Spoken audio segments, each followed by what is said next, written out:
For me, every year is a little something different. The first year, it was just about doing it. It wasn't that much harder than the mileage I had already been putting in, but when I started, I would come home and log my rides, upload my data to Strava, and it felt like I was part of something. It felt like kind of important. It felt more than just riding my bike alone in the cold. It made riding my bike feel significant. And the second year, I had just come off of a really bad injury. I had to have reconstructive surgery on my shoulder, and I had missed my entire cyclocross season. I lived for cyclocross. I'd been on the trainer every day for 3 months inside, just killing myself. Basically, the doctor gave me the okay to ride about 3 days before Christmas Eve. And every day I would drill it, and the ache in my legs and the way my lungs burned and the bite of the cold and all of those things brought me back a joy that I had just been missing so much. So the Festive 500, for those of you that don't know, is a global event where riders from all over the world are challenged to go get on their bikes and ride 500K in the 8 days between Christmas Eve and New Year's Eve. It's something to inspire you to fall back in love with your bike again. And for me, the Festive 500 is about returning to something sacred.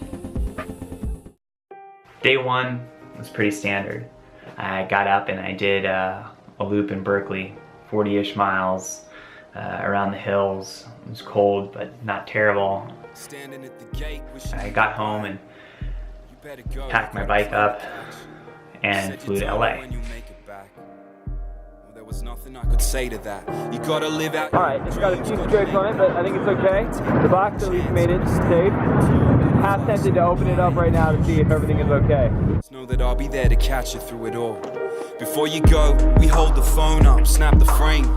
So I used to ride in LA years ago. That's where I first started riding bikes, and day two, I took my bike to Griffith Park after I had done a loop around Descanso Gardens. And it was just a really nice opportunity for me to feel like years hadn't passed by, and like I had kind of returned to my home with my bike. All right, Festive 500 day 2 in the books. We've got about 50 miles. Mom and Simon are making cookies. Hi. Cookie elves. Now let's get calorie positive again. Day 3 was a classic workout that I used to do years ago. So there are 4 ways to get up to the top of the Griffith Park climb. There are 4 ways to descend, and I wanted to go out and do all 4 in one day. Festive 500 day 3 in the books. 54, 55 miles, 5,000 feet of climbing. I thought it was going to be a lot shorter. Booked about half of the miles for the Festive 500 in the first 3 days. So I'm going to go up to Ojai tonight. Day 4 was something special. I grew up in a small town up the coast called Ojai.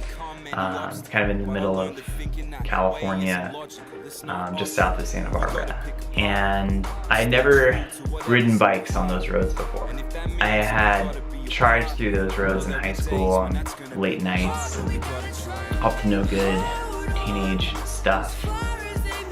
To be able to go back there and to do this thing that I now really identify with as part of me, it really took me back. All right, fam, Festive 500 day 4 in the books. We did 43 miles, 4,000 feet of elevation, about 3 hours. That was about as perfect as a ride gets. Literally descended 20 miles without even touching my brakes. We were at my beautiful high school. It's the gym. A lot of high school dances there, a lot of this. A lot of very awkward moments. I was actually the homecoming prince one year. That's pretty cool. Day 5, unlike other cyclists, I have a lot of other hobbies. I train jiu-jitsu, I love kettlebells, and I went for a pretty hard session in the morning before my ride, a jiu-jitsu session with my buddy Alex. And I had a small window before dinner to get a ride in. So I went out to the Rose Bowl, which is basically a 3-mile loop. and I just drilled it. I did laps as hard as I could. I looked at the data and I was going almost 19 miles an hour for 2.5 hours. Feeling pretty slick.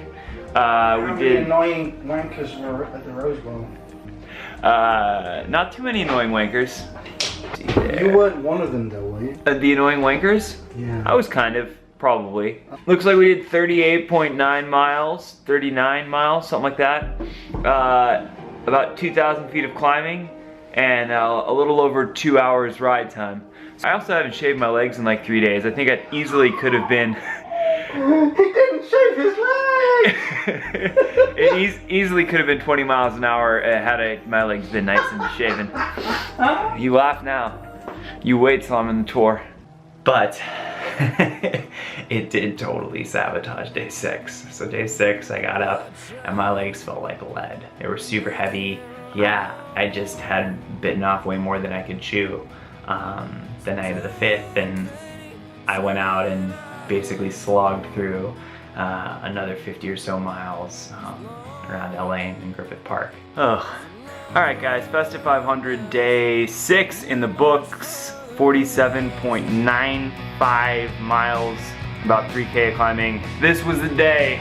There's always one day when your legs just decide to start hurting, and today was that day. I was looking at it and I thought, hey, I could probably finish this early. So that is what I sought to do on day 7. And I woke up and it was legitimately Festive 500 weather. It was pouring down rain. It was in the high 40s and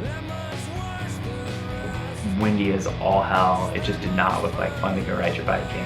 But I just needed 30 miles to finish a day early, and like hell if I wasn't gonna go out and do it. So I went out and just slogged through the rain, rode pretty hard, got home, and inevitably the sun came out. Day 7 in the books, 41 miles, 2,000 feet of climbing, about 2.5 hours. I think I just finished. So I packed my bike up and I came home to Berkeley, unpacked my bike, everything seemed to be okay, and I looked at my data and I realized I was about 24 miles away from riding 10,000 miles in 2016. And I just couldn't let it slide. So I kitted up, went out, and logged another 42, 43 miles. Festive 500 day 8 done. 41 miles, 4,200 feet of climbing, about 3 hours. Yeah, so that was kind of my Festive 500. You know, for me, I'm not a typical cyclist. I don't really feed into a lot of the dogma surrounding the sport. Most of my friends aren't cyclists.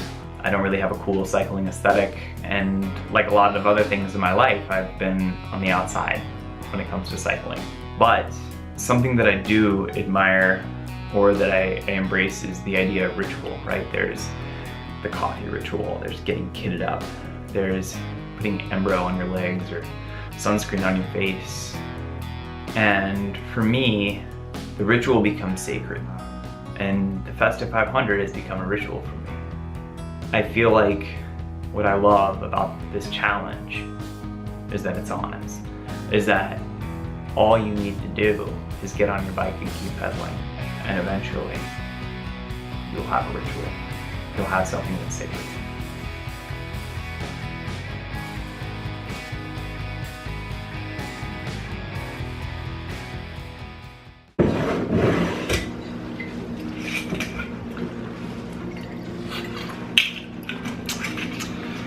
So that's it, fam. Festive 500. Now, it's time to celebrate. Happy New Year. Thanks for watching.